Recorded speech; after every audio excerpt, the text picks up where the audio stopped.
lo que se refiere al agua, el agua es una de las moléculas más importantes para la existencia de la vida en la Tierra como nosotros la conocemos, ¿sí? De la vida que nosotros conocemos en el planeta Tierra. ¿Por qué? En parte porque el agua es el componente principal también de las células, tanto en vegetales como animales. Constituye un solvente o es un solvente, tiene la capacidad de disolver hasta el 50% de las sustancias conocidas, por eso muchas veces se le denomina como el solvente universal. Los ciclos, ¿sí?, del agua o los estados de agregación del agua en el planeta Tierra son también los encargados de modular el clima. El agua funciona además como un medio de transporte, si hablamos a nivel de las células, como un medio de transporte de nutrientes, por ejemplo. Por lo tanto, pues el agua está involucrada en funciones biológicas como la absorción, la circulación de nutrientes, la excreción, ¿cierto?, de aquellas moléculas que no son requeridas o no son necesarias para los organismos vivos, por ejemplo, en el caso, que es el caso de la orina, la fecundación, el proceso de fecundación, la fotosíntesis, la polinización. ¿Listo? El agua pues es un medio, una molécula importante en que se lleva a cabo estos procesos. En cuanto justamente a las propiedades físico-químicas del agua, hay que decir que pues la molécula de agua es una molécula polar.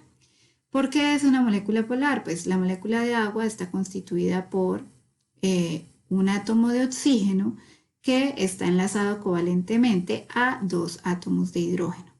Recordemos que el átomo de oxígeno es un átomo muy electronegativo. Por lo tanto, al tener hidrógenos que están unidos a este átomo electronegativo, lo que ocurre es que en estos enlaces covalentes que tenemos entre el oxígeno y el hidrógeno, la distribución de los electrones compartidos en dicho enlace covalente es una distribución asimétrica. Esto significa que realmente los electrones compartidos en el orbital molecular de estos enlaces covalentes se encuentran mucho más próximos al oxígeno por ser un átomo electronegativo, ¿cierto? Por lo tanto es un átomo electroatractor de electrones. Eso hace que el hidrógeno, en este caso, en ese enlace, pues se considere un átomo electrodeficiente, ¿sí? Por lo tanto, por esa distribución asimétrica de los electrones internamente en este enlace covalente, se generan lo que nosotros conocemos como dipolos. En el caso de los hidrógenos, por ser electrodeficientes, entonces constituyen dipolos positivos, mientras que el átomo de oxígeno, como un átomo electroatractor, ¿cierto?, va a formar dipolos negativos.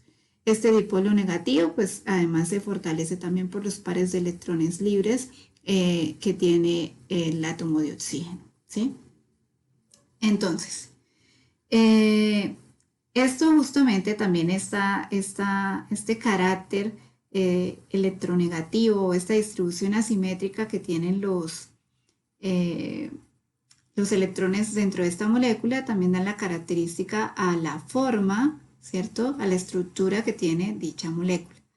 Ahora, debido a estos dipolos positivos y negativos que se forman, también el agua tiene la característica de poder formar interacciones entre dipolos.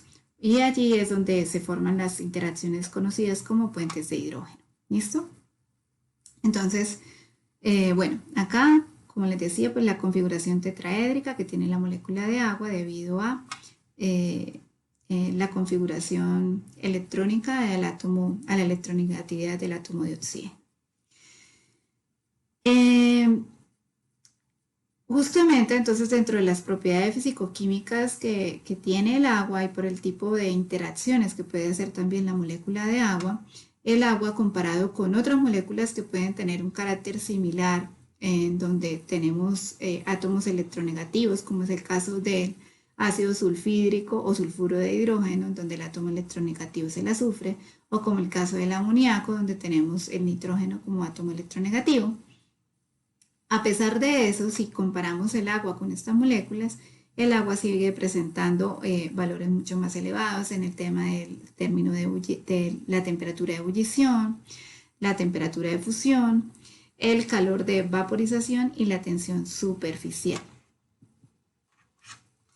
Como ya les decía previamente, entonces por esos dipolos que se forman en la molécula de agua, la molécula de agua pues entonces va a poder hacer interacciones entre estos dipolos con otros dipolos. Igual que cuando hablamos de cargas netas, en las interacciones electrostáticas, pues tenemos que hay unas interacciones de atracción entre las cargas opuestas.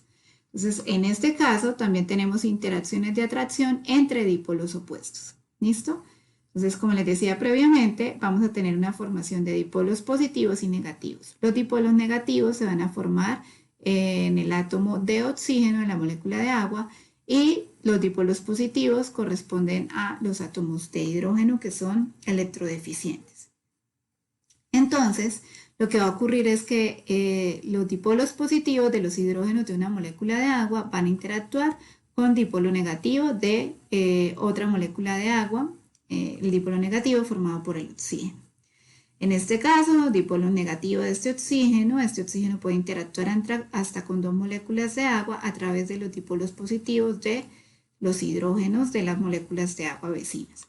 Entonces, todas estas interacciones puentes de hidrógeno, una molécula puede hacer, pues, por su configuración tetraédrica, una molécula de agua puede hacer interacción hasta con 4 moléculas más de agua, interacciones de puentes de hidrógeno. Eso es lo que termina formando una red de interacciones entre las moléculas de agua. Esas mismas interacciones que ocurren entre el agua y ese mismo carácter polar es el que está asociado con algunas propiedades o características que presenta el agua, como lo son la cohesión, la tensión superficial, la adhesión y la capilaridad, el calor de vaporización y la solvatación o hidratación. Si hablamos de cohesión, pues acá tenemos un ejemplo de cohesión. Un ejemplo de cohesión en este caso son las gotas de rocío que se forman sobre, por ejemplo, la cutícula de la hoja de una planta. Entonces, ¿por qué podemos observar esas gotas bien diferenciadas de agua?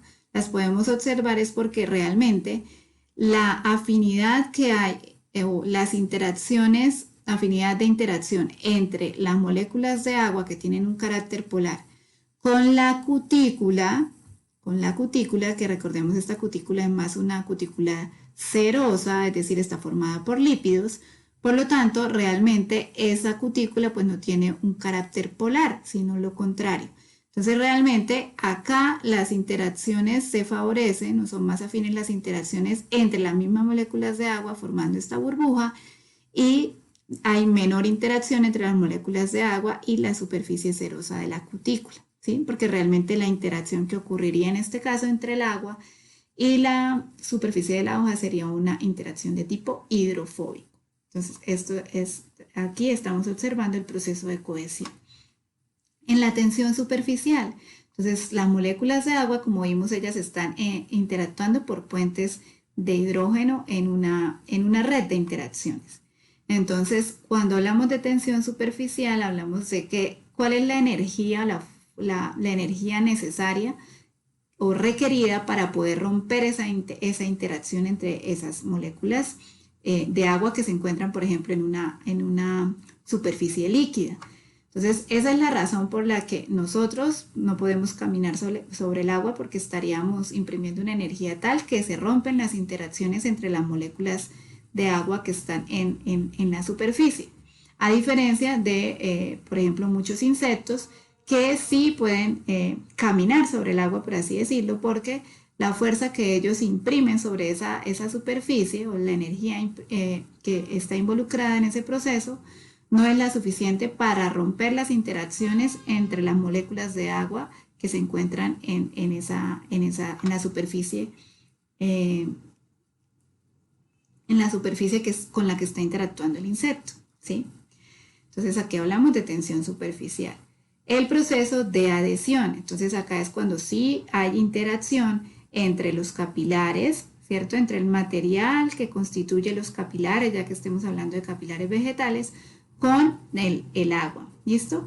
Eso es lo que permite también que el agua interaccione con esos capilares y también pueda fluir. Y es lo que también en el laboratorio permite que nosotros tengamos, por ejemplo, el menisco que se forma cuando estamos preparando soluciones en un balón aforal.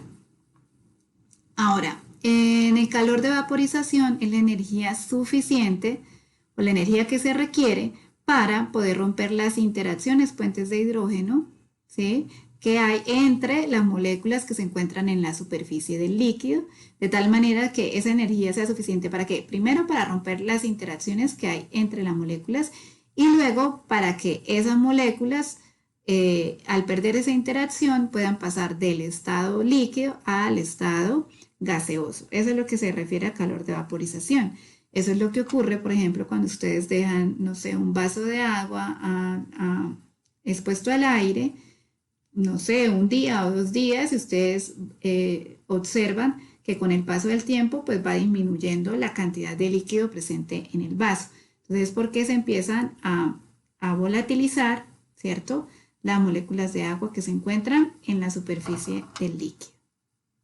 Y el proceso de solvatación e hidratación, que es el que ocurre entre cómo los dipolos presentes en el agua pueden interactuar con los cationes y aniones que se disocian o se obtienen de la disociación de una sal, y eso provoca que pues esta sal se disuelva en el agua, ¿sí?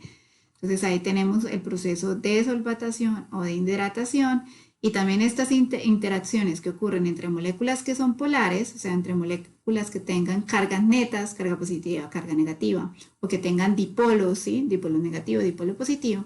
Estas interacciones que ocurren entre el agua y moléculas polares son las que denominamos interacciones hidrofílicas.